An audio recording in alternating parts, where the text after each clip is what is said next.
Amit earns ₹16,000। वो कितना कमाता है? 16,000 कमाता है पर मंथ। ही स्पेंड्स यानी वो खर्च कर देता है 1/4 ऑफ हिज इनकम, यानी जितना वो कमाता है उसका 1/4 वो खर्च कर देता है। किस पे? खाने पे, यानी पेट भरने में। अब कह रहा है 3/10 of the remainder on house rent. 3/10 किस पे एक्सपेंस करता है? हाउस रेंट पे एक्सपेंस करता है। And 5/21 of the remainder on the education. Education पे कितना खर्च है उसका? 5/21। अब देखिए, अब children, how much money is still left with him. उसके पास बचता कितना है, यानी सेव कितना होता है। यानी क्वेश्चन है हमारा सेव मनी जो है वो क्या है? Save money is equal to what? Question में कोई कंफ्यूजन? ध्यान दे लो, ए लड़की ध्यान दे लो क्वेश्चन। हाँ, अब देख लीजिए यहाँ पे हमारा पहले ही कि वो अर्न कितना किया है? 16,000। तो 16,000 का 1/4 किस पे खर्च करता है? फूड पे, यानी expense on food. On food, food पे किया गया जो खर्च है वो कितना है?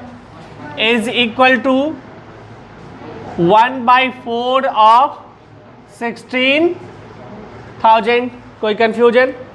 हम यहाँ पे लिख सकते हैं इसको 16,000 इंटू 1/4 काट दीजिए, कितना हो जाएगा? 4,000। यानी ये हो गया फूड पे एक्सपेंस कितना हो गया? 4,000 रुपीज। कोई दिक्कत? अब कह रहा है बचा कितना उसका? जो बचता है उसका 3/10 एक्सपेंस किया जाता है हाउस रेंट पे। तो रिमाइंडर कितना हुआ? बचा कितना? Remainder is equal to ₹16,000 minus 4,000। Remainder कितना बचा? 12,000। अब उसके पास बचे राशि कितने हैं? 12,000। कोई कंफ्यूजन किसी को? नहीं। अब देखिए 12,000 का 3/10 ऑन हाउस रेंट, तो हम लिखेंगे एक्सपेंस ऑन हाउस रेंट। कोई कंफ्यूजन? तो अब देखिए कितना का 3/10 ऑफ 12,000। कोई कंफ्यूजन है यहाँ तक? नहीं, इजीली बन जाएगा। तो हम इसको लिख सकते हैं 12,000 इंटू 3/10। काट दीजिए, 0 से 1 0 कैंसिल। अब ये हमारा कितना है? 1200 मल्टीप्लाइड बाई 3 कितना हो जाएगा? ₹3600। यहाँ तक कोई कंफ्यूजन नहीं है? अब देखिए हम इसको यहाँ सॉल्व करने की कोशिश कर रहे हैं, तो फिर हमारा रिमाइंडर कितना हो जाएगा? Remainder is equal to ₹12,000 minus 3600। कितना बचेगा? 8,400। तो हम इसको लिख सकते हैं ₹8,400। अभी आप ध्यान दीजिए कि हम एक्सपेंस कर चुके हैं किस किस चीज़ पे? फूड पे कर चुके हैं 1/4, हाउस रेंट पे कर चुके हैं 3/10। अब एक चीज़ और है जो काफ़ी इम्पोर्टेंट है, वो क्या है हमारा? 5/20 ऑन द एजुकेशन। एजुकेशन पे जो वो खर्च किया गया है वो हमारा कितना है आप देख सकते हैं। तो लिखेंगे फिर हम एक्सपेंस ऑन द एजुकेशन। ये इस पे जो खर्च किया गया है तो ये हमारा क्या हो जाएगा? इज इक्वल टू 5/21 ऑफ कितना जो बचा था? कितना? ₹8400। अब हम इसको लिख सकते हैं ऐसे 8400 इंटू 5/21। कोई कंफ्यूजन किसी को यहाँ तक में? नहीं। 21 4 जा, यही है ना, यानी 400। तो हम इसको लिख सकते हैं 400 इंटू 5 इज इक्वल टू कितना हो जाएगा? 2000। यानी ₹2000 जो है किस पे एक्सपेंस हुआ है? एजुकेशन पे। क्लियर है? तो अब हमारा रिमाइंडर क्या हो जाएगा? Remainder is equal to ₹8400 minus 2000। कोई दिक्कत किसी को? नहीं। रुपीज कितना हो जाएगा? 6400। अब ध्यान दीजिए, ये हमारा लास्ट में बचा अमाउंट है कितना? ₹6400। तो सेव मनी जो है हमारा, ये सेव मनी यानी उसके पास बचा कितना था? ₹6400। यही हमारा आंसर है। कोई कंफ्यूजन? जो हमारा यहाँ सवाल था, ध्यान दीजिए, save money is equal to क्या हो जाएगा? ₹6400। बहुत आसान है, इजली सॉल्व कर सकते हैं। चलिए, गुड। हाँ, ध्यान दीजिए, क्वेश्चन कह रहा है यहाँ पे हमारा, इन अ स्कूल, एक स्कूल में 5/8 of the students are boys. कोई स्कूल है जिसमें बॉयज की संख्या जो है कितना है? 5/8। कोई कंफ्यूजन? नहीं। अब कर रहा है if there are 240 girls, number of girls कितने हैं? 240। Find the number of boys in the school. यानी सवाल है यहाँ पे बॉयज की संख्या कितनी है, यानी number of boys is equal to what? Question clear है? अब हम क्या करेंगे, एक ये भी कर सकते हैं कि स्कूल में कितने स्टूडेंट्स है ये भी हमको नहीं पता, तो क्या कर लेना चाहिए? टोटल नंबर ऑफ स्टूडेंट्स को x मान लेना चाहिए।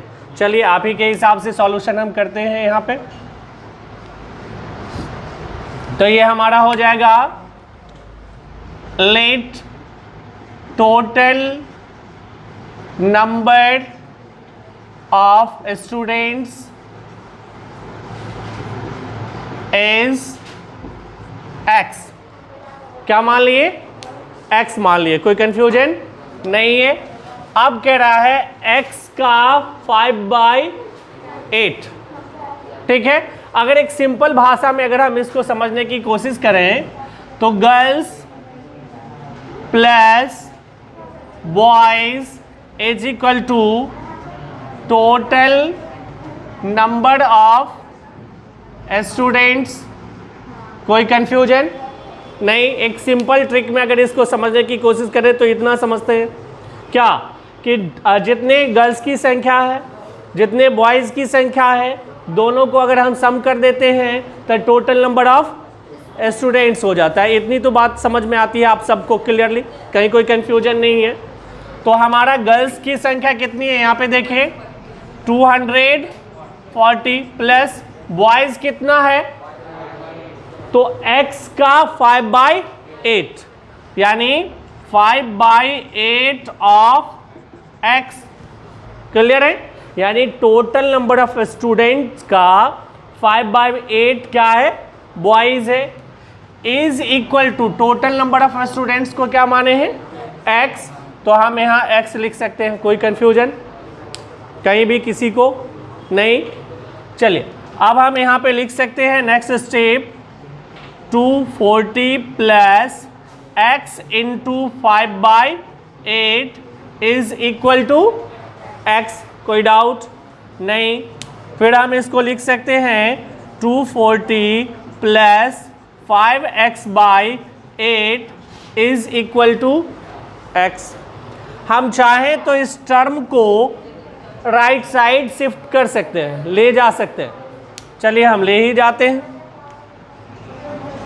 240 इज इक्वल टू x, ये प्लस 5x/8 है तो इधर क्या हो जाएगा माइनस 5x/8। इसके नीचे क्या है 1 है, कोई कंफ्यूजन नहीं, इजीली सॉल्व कर सकते हैं। अब हम इसको लिख सकते हैं 240 इज इक्वल टू 1 8 का एलसीएम लेंगे क्या होगा 8, 1 से 8 में डिवाइड करेंगे 8 और 8 को x से मल्टीप्लाई करेंगे 8x माइनस 8 डिवाइडेड बाय 8 यानी 1 को 5x से मल्टीप्लाई करेंगे क्या हो जाएगा 5x। इसी को हम यहाँ पे सॉल्व करने की कोशिश कर रहे हैं, ध्यान दीजिए। अब देखिए यहाँ 8x माइनस 5x है, तो पहले ये लिख सकते हैं 240 is equal to 8x minus 5x क्या हो जाएगा 3x/8। इसके नीचे 1 है, क्या करेंगे हम सब, क्या कर रहे हैं क्रॉस मल्टीप्लाई कर रहे हैं। चलिए ये ध्यान रखिएगा, ये क्रॉस मल्टीप्लाई हो रहा, तो हम इसको लिख सकते हैं 3x is equal to 240 into 8, 1 को 3x से मल्टीप्लाई किए, 3x is equal to 240 into 8। हम फिर लिख सकते हैं x is equal to 240 into 8/3, cut जाएगा 3 8 जा 24 0। अब ये हमारा क्या हो जाएगा x is equal to 80 into 8 यानी x कितना हमारा x is equal to 640। x it means what total number of students, यानी total number of students is equal to 640। सवाल हमारा क्या था नंबर ऑफ बॉयज़ कितने हैं ये जानना, तो हम जानते हैं number of boys is equal to total students minus total students minus girls, number of girls. कोई कंफ्यूजन नहीं, हम यहाँ पर लिख सकते हैं 640 माइनस गर्ल्स की संख्या कितनी थी याद कीजिए 240। अब बताओ भाई ये क्या हो जाएंगे 400, तो ये नंबर ऑफ बॉयज़ कितने हो गए 400, तो आंसर हमारा नंबर ऑफ बॉयज़ का क्या हो गया 400। मेरे ख्याल से आसानी से समझ में आ गया होगा।